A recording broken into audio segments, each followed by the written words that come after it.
What up, Lils? Oh, hey Lillis. Lillis. Okej, nu tappar du 5.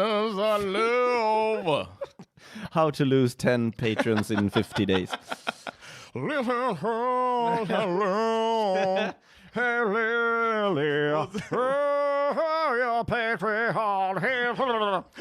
is this Creed? No.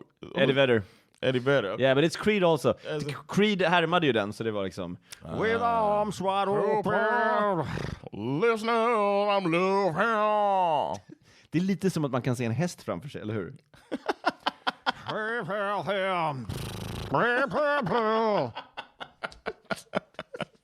We appreciate y'all. Det märker ni väl? Vi bjuder på underbara hästskämt. Nobody has given me any instruction what we should do, so I guess we're doing things right. I guess. Yeah, so Vi har bett om det. Vi har bett om åsikter. yeah, man. Today we're having a beverage. Yes.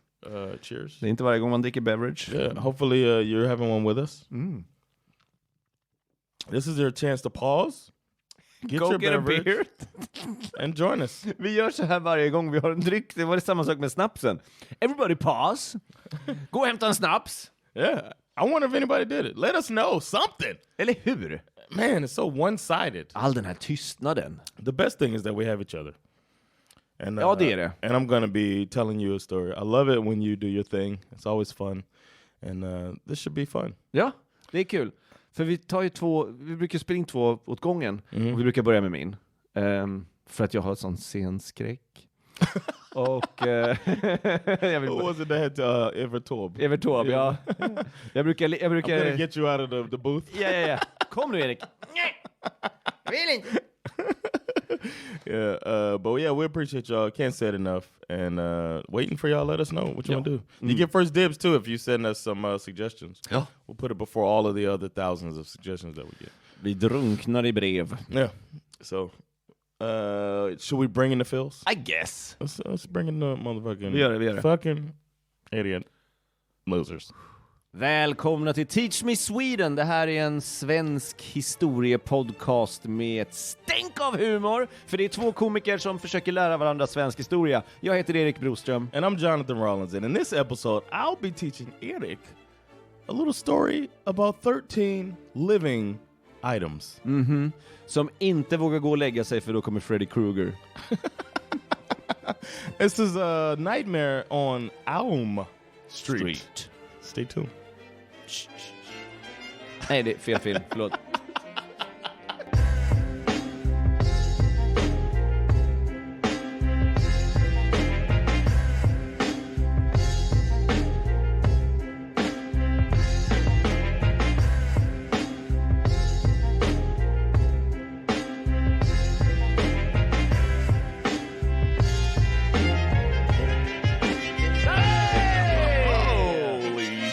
Där skrämde du mig. Almost shit my pants. Det var läskigt. Yeah, I'm glad you didn't. Ja, nej. Jag skulle aldrig göra det. Bara nästan. When's the last time you shit your pants? Nej, var det? Det var väldigt länge sedan. Jag tror inte att jag har gjort det i vuxen ålder. It's not my thing. Nej, okej. Ja, för det var min grej väldigt länge. Det var jag var tvungen att göra. Nej, men jag tror att det var någon maginfluensa när jag var typ... Alltså, det var skitlänge sedan. Skitlänge sedan, no pun intended. Men jag vet faktiskt inte. I don't know either. I remember peeing on myself. Ja, men det var också jag har... Alltså i vuxen ålder så har det blivit... Och det kommer säkert bli vanligare när man blir äldre. Jag kommer säkert skita på mig när jag blir gammal. Om jag blir gammal. Man vet aldrig. Jag ska inte göra något dumt. I've had a little short. A little short? Yeah. Yeah, maybe short. I don't know. I've had a little... And it gotta run. Jag har varit extremt nära. Du vet det här, jag var bara... Yeah. When you're holding it, and then you gotta walk. You know you gotta take a step, but every time you take a step, you got a little release. Och man skulle kunna, om man visste att någon, man ser typ att den där jäveln håller på att skita på sig. Alltså det är verkligen, man känner sig tittad på. Nej, så det är det närmsta. Och sen såklart, man är jättekissnödig, så är man så här, nästan. Men aldrig så. And then we have the luxury of being able to like pee anywhere, kind of. Exakt. Find a tree, you can find a tree. Eller kissa på någons brevlåda, trappuppgång, tunnelbana, Ica. I don't give a shit. Fire hydrant. Ja, Måste jag kissa så måste jag kissa. But I'll be reading this one. And Eric's going to be enjoying something that I hope you don't know about. Okay. Because this one is from a little bit before you were born. Okay. So it's a possibility that you might be familiar with it. But we'll just find out now. Vi får se. Jag kommer säkert lära mig någonting nytt ändå. Oh yeah. First things first, I want to thank Maya for suggesting this topic for me. And I hope I do it justice. Det kommer du göra. Du är alltid så bra på det. All right, thank you, sir. In the 1960s... I've heard this. God damn it! In the 1960s, Stockholm had been a rapidly growing city in Sweden. Many of the country's largest companies based their headquarters in the heart of the city. More specifically, a sector of the city known as Norrmalm, which you might be familiar with. I'm familiar. The city had previously felt it needed to accommodate the growth and population boom by building up the infrastructure. Stockholm had, by then, an elaborate and effective subway system that we enjoy to this day. The city planners felt it was time to expand that system through that time, the 60s, and going into this story. In May of 1967, politicians in City Hall presented a plan for how Stockholm's built-up area would change. Får jag gissa? Huh? Får jag gissa? Yeah. Första strand? No. Nej, okej. No, I'm not you. Hörde ni förra jävla avsnittet? Fy fan vilka jävla gissare. Yeah, it was Jesus. Okay. Scared me though. Okay, sure. The plan was called City 67. City 67. Okay. Yeah, and it's 19. I guess maybe they have one every year. I don't know. No. But this plan would remove some buildings. It would add parking garages, tunnels, connect neighborhoods, and even raise the level of some existing streets. Okay. So they're trying to like really, get it all, get as many things in the city as possible. Shit. And it sounds like what happens in a growing city. However, part of the plan was that a subway entrance, a ticket hall, and retail premises will be built in Kungsträdgården.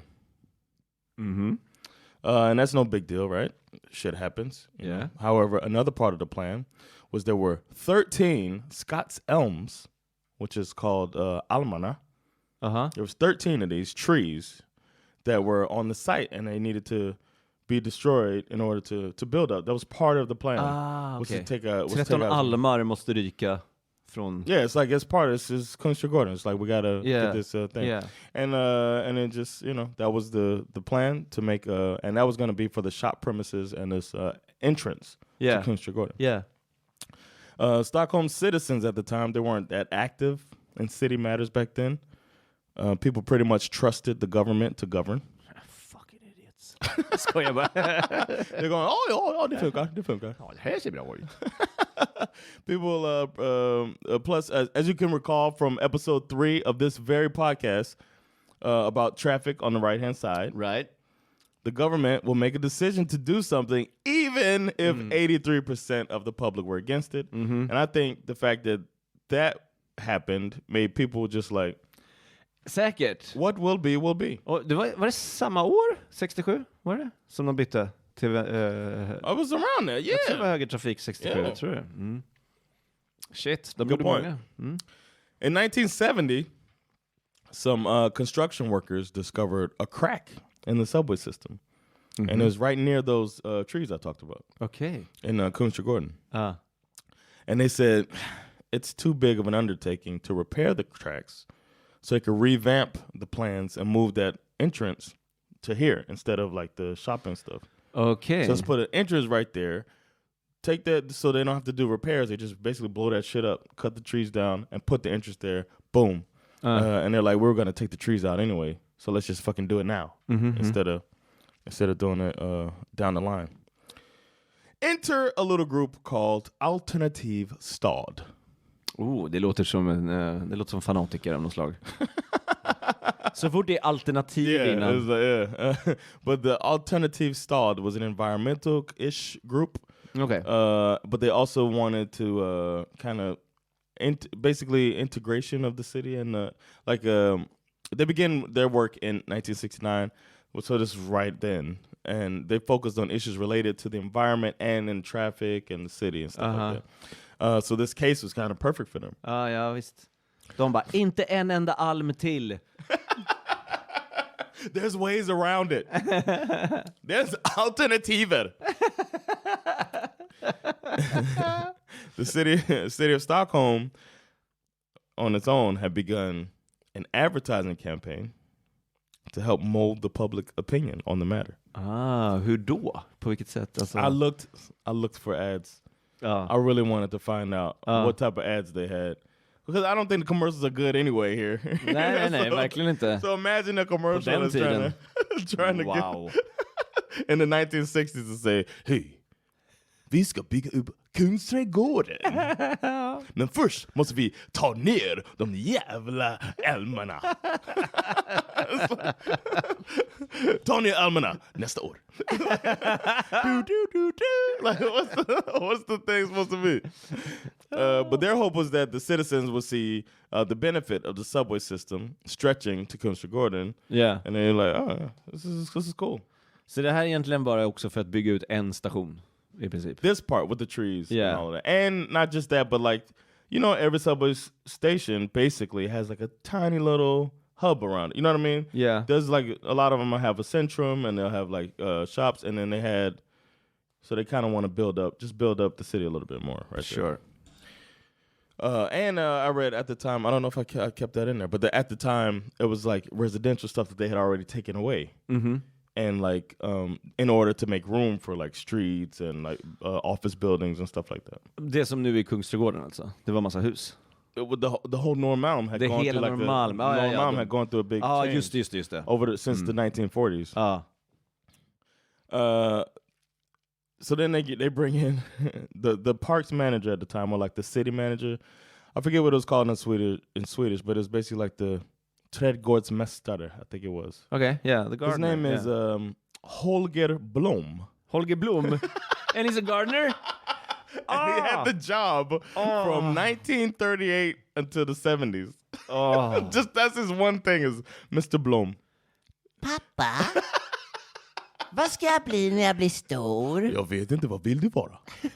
Men jag heter Blom. Och jag har ingen fantasi. Son, you can't be a flower. Think of something else. Okej. Jag heter ju Holger. Men jag kommer inte på vad det är för något. But Holger, he came with his expert opinion to the matter after this commercial campaign. I'm not saying there's money involved, but whatever. And he came out and said, for those of you that are worried about these 13 elms, they're old and they're going to die anyway. So don't worry about that shit. There's nothing to see here. Let the work begin. This is Nightmare on Elm Street. You gotta cut these trees down. I'll cut the trees. But Alternative Stad had other plans. Mm-hmm. They formulated an appeal to the decision to cut down the trees for the train station entrance. And the city council voted on the matter because this is what's going on at the time. Yeah. And they returned a result of 63 to 34 in favor of removing the trees. Okej, ja, och då blir det ju gjort, för det ville väl staden också. Hade det varit tvärtom, då hade de ändå rivit det. Men vad bra att de röstade för det som de ändå skulle göra. Skönt. On April 23rd, 1971, the government, headed at the time by Prime Minister Olof Palme, approved plans for the new subway station, Kungsträdgården. Okay. Alternative Stad wasn't shaken by the denied appeal. They formed protest meetings and reached out to the media about the situation. Okej, men jag vill bara, let me get this straight. Det handlar om 13 träd. Yes, in the middle of Kungsträdgården. 13 träd? Yeah. Okej, fortsätt. Yeah, I mean, if they go down, how's anybody gonna breathe? Yeah. You know what I'm saying? These trees let off carbon dioxide. Hur hade ni tänkt att fotosyntesen skulle fortsätta på planeten om vi inte sparar de här 13 almarna? There are alternatives!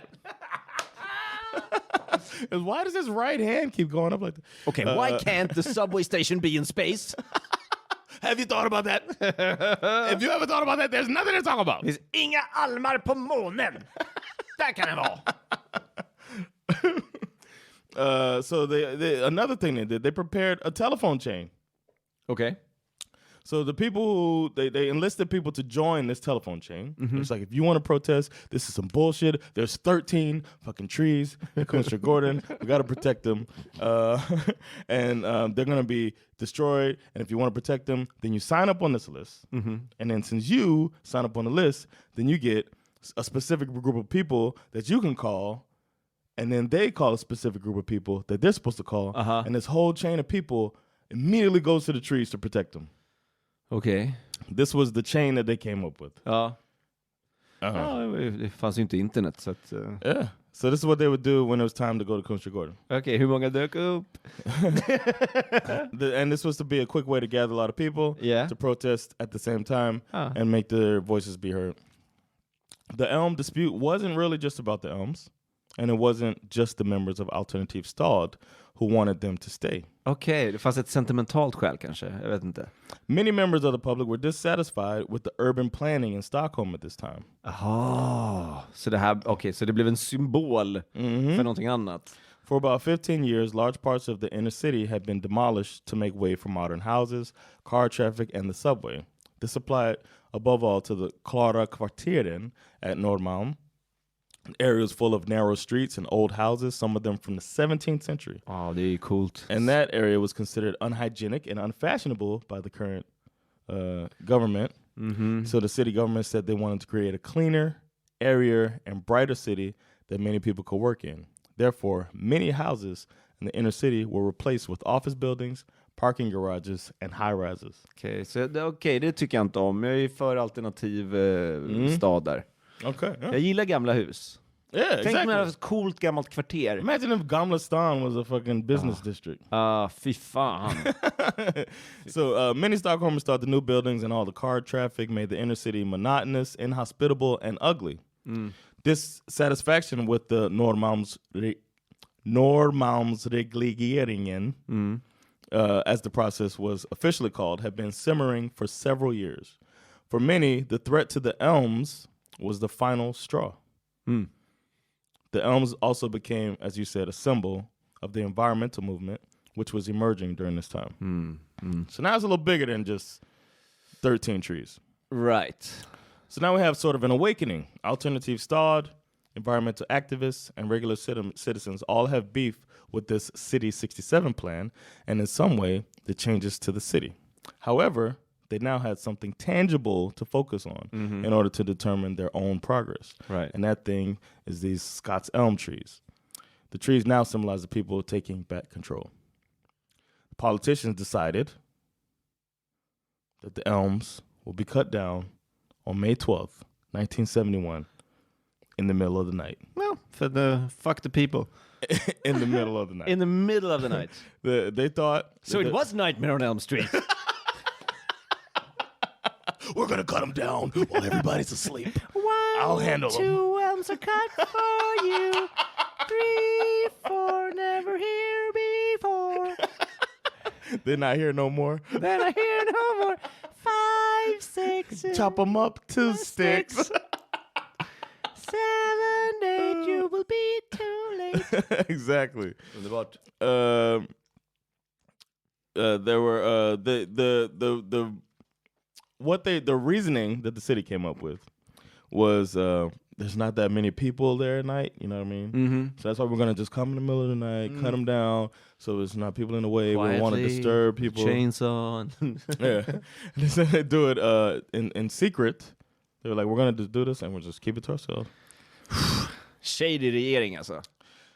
But somehow, Alternativ Stad found out anyway. De hade spioner! And since it was night, there were a lot of people at home. And therefore, they were close to their phones because this is fucking 1971. And the telephone chain that they prepared could quickly be set in motion because everybody's fucking home. You hear your phone ring, boom, you call your fucking 20 people or whatever. Yeah. They call their 20 people. So everybody found out what was going on, all the people that wanted to protest. And they were able to get to Kungsträdgården Wow. And it's estimated that over 1,000 people showed up at Kungsträdgården to protest the chopping down of the trees. Shit. Yeah. Shit. And it was supposed to go on at 3 a.m. Wow. There's at 3 in the morning. 1000 människor går upp 3 på morgonen. and go there. Now people will be all distracted. Nobody. I don't know if this will work now. Nej, men det är rimligt. Man lever ju helt andra liv nu. Och Netflix. Yeah. Såna Like, man, I'm in the middle. I binge watched my series. I went to bed late. I can't get up at 3. I gotta work in the morning. Och på den här tiden så var det så här, tyckte du TV var kul? Ja, nu är det slut för idag. Och sen var det slut. Och det fanns en eller två kanaler i Sverige. Det liksom, man, I was trying to read the book. Ja. Typ, Listening to an album. Jag räknade döda flugor i fönstret. Hade ingenting för mig. Så bara kommer väl lite chopping action här. Shit vad kul. There were some workers that got tasked with cutting down the elms with a chainsaw. Of course, as you do. They were escorted to the Scots Elms by the police. Okay. Around 3 in the morning, they started their sawing. Det var ju det lät som Chewbacca. The protesters were mobilized and the situation escalated quickly. Började polisen skjuta folk? Some police lost their fucking minds. Okay. And decided that's my input. Yeah. They decided to start charging the protesters on horseback. Oh! Det är så sjukt, för jag pratade med rösträtt och gjorde de samma sak. De bara rider in i folkmassor. Yes, they just all right, yeah, this worked for the voting. Let's make this happen. Rode into the crowd with horses. And other police officers, if they didn't have a horse, they beat the protesters with batons. Ja, okej. Jag trodde du skulle säga att de hade så stick horses. They make all the noise themselves. This cop is out of his mind. He galloped. He mouth galloped. Jag var rädd för de där poliserna på hästar, men den där jäveln skrämmer skiten ur mig. He's an oral galloper. Some of the cops had dogs. Sick their dogs on the Jesus. On the protesters. And the protesters they had gravel. They were throwing gravel at them. Grus. Some of them, yeah. I don't know where. Vad är det bästa de kunde hitta? Some of them, which I think this was smart, they climbed the trees. Oh. They're like, you're gonna cut it down with me up here? Others formed circles around the tree. There's 13 of them, so they formed circles around it. Like you gotta get through me. Just det, som man gör. Var det vi som kom på det? Nej, för så här gör man ju. Det är så man, det är så klassiker. The little ring, yeah. So they tried to obstruct like that. For safety reasons, the sawing stopped. After just a few minutes, they were like, we can't do this shit, man. There's people up there, they're gonna die. You know, the cops over here are distracted by people. They can't protect us while we cut. I got this chainsaw. Somebody come at me, I'm gonna cut that motherfucker. You know what I'm saying? Wow. Oh, yeah. I'm saying, we was Freddy Krueger earlier, but I'm gonna be the Texas Chainsaw Massacre. Jag har ett temperament. Jag kan inte kontrollera min ilska. Och jag vet det. Boom. Så, jag lägger ner motorsågen. Hey, you with the knife fingers. Let's leave, man. Let's leave, man. You with the mask walking slowly but effectively. Mr. Krueger. You too with the mask on. One of you. Han skulle vara Freddy Krueger skulle kunna skydda alla träd. Yeah, och sen första när han bara hans armar kan bli hur långa som helst. I drömmarnas värld. Han skulle ju I wish everybody would just go to sleep. Då hade jag kunnat skydda alla. I'm a nice guy. But by the time the song stopped, several people had been injured by batons and police dogs. I didn't see anything about anybody injured by a horse. Nej, men man flyttar sig väl, man hinner flytta sig från en häst.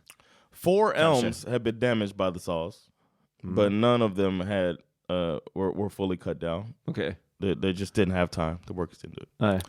And for a week after that, what was to be called Almstriden.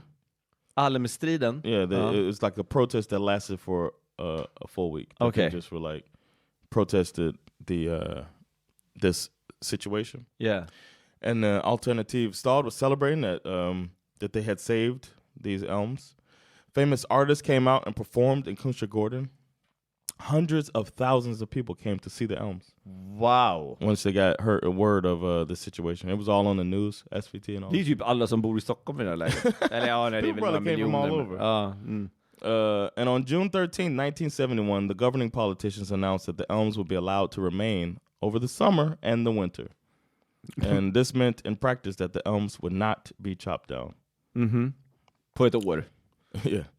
The city decided eventually to choose a different location for the entrance to Kungsträdgården. För den är ju inte i Kungsträdgården, den är ju vid sidan där, ja. Which has to be the least frequently. I added this part. This is the least frequented subway station in Stockholm. Ja, för fan. Men den leder ju ingenstans, den är så dum. It's like, how many times have you gotten off at Kungsträdgården? Like, I've lived here for 9 years. I've gotten off at Kungsträdgården twice. And I ride the subway as my main form of transportation. Ja, det finns ingen anledning att gå av det. Det finns ju ingenting, men jag vill aldrig åka till Kungsträdgården heller. Det är inte bara stationens läges fel. Men var det så att de var så här, okej, vi tar inte Almarna. Vi kan ta den här byggnaden. Här är ett barnhem. Vi har ingenstans att flytta dem, så de får inte bo någonstans. Och alternativ stad bara, Yep, sounds good to me. Bort med barnhemmet. Sounds good to me. They can make a large tree house. Yeah. In these elms. Vadå, är de här almarna kvar? Ja, är de på den sidan? Just det. As for the 13 Scots Elms trees that were successfully protected by protesters, Holger Blom said back then that the trees would die soon. Och de gjorde det. Turns out the trees outlived old Holger. He died 25 years after the protest in 1996. And those trees are still alive and well today. Men då är de på, alltså, om du tittar på scenen i Kungsträdgården, så är de till höger. Now that you say it, I think that's where they are. I saw it from my aerial view on but yeah, it looks like på kyrkosidan liksom. Och Berns, eller inte Berns. Nej. What's it called? China? No, China's next to Berns, right? Ja, precis. Inte där. För det är fel sida. Jag tror att det är den sidan där du har scenen där, du har kyrkan där, du har operan där. Och sen har du slottet rakt fram så. Så jag tror att det är dem. För det måste ju vara stora almar. För på vänster sida är körsbärsträden. Men nu när du säger det, varför sitter jag och pratar som en jävla idiot? Skitsamma. The marks from the saws that on that spring night of 1971 are still visible on at least one of the trees. Okay. So you can go and check it out next time you're in the city. I'm going right Those now. of you listening that are coming to Stockholm, you can go see the mark on the elm. The Battle of the Elms, which is what it's called, or they called it Almstriden. Men the Battle of the Elms låter mycket mer Tolkien. Yeah. It showed that political decisions could be changed by the people's protests. Yeah. Some argued that it was not good for democracy, but after Almstriden, the politicians began to listen more to what the public thought and not just to their political colleagues, like they did before Almstriden. Snyggt. Another consequence of Almstriden was that Stockholm's urban planning was changed. They scaled back their plans to demolish a lot of the city, like they had planned in that City 67. Så det är därför Gamla stan är kvar. Yes, that's why it's not the old town city district. They scaled back their plans, and they also decided not to build as many traffic routes and parking spaces as they had planned, which I don't like, because sometimes I can't find parking. Yeah. So no, but I do like that. Instead, more pedestrian streets were planned and parks instead of the business stuff they were thinking about. Nice. The demolished houses did not come back. But without that elm protest, even more houses might have been demolished. Wow. And that is the story of Almstriden. Jag hade inte hört talas om det här. Really? Nej. I was a little scared because this is 1971. It's not too, you know what I'm saying? It's not that long ago. Jag vet, men min familj är trädhatare. Du vet, vi pratar aldrig om sånt. They're building scenes. Ja. Min familj ser träd. Vad de svär. Springer med yxor direkt. Yeah, man. Fantastisk historia. Shit, vad coolt. I thought it was so fun, and I'm glad the woman Maya wrote that to me to do, because I had no clue, and I thought it was gonna. The crazy thing is, I thought after as I was reading through the story, I was like, at some point the government is gonna be like, fuck it, and take these trees down. Yeah. I just knew they were gonna win. Yeah. You never hear these stories where the people protest and it works. Nej, plötsligt händer det. Yeah, man. Inte en film. har inte blivit en svensk film. Imagine Holger Blom. Ja, det kostar ju ingenting att filma jo, det är klart det kostar att filma i Kungsträdgården, men det är ju en plats. Du kan typ filma där och sen en studio och säga att det är en jävla lägenhet någonstans. Easiest thing. And you get there's little stories in there.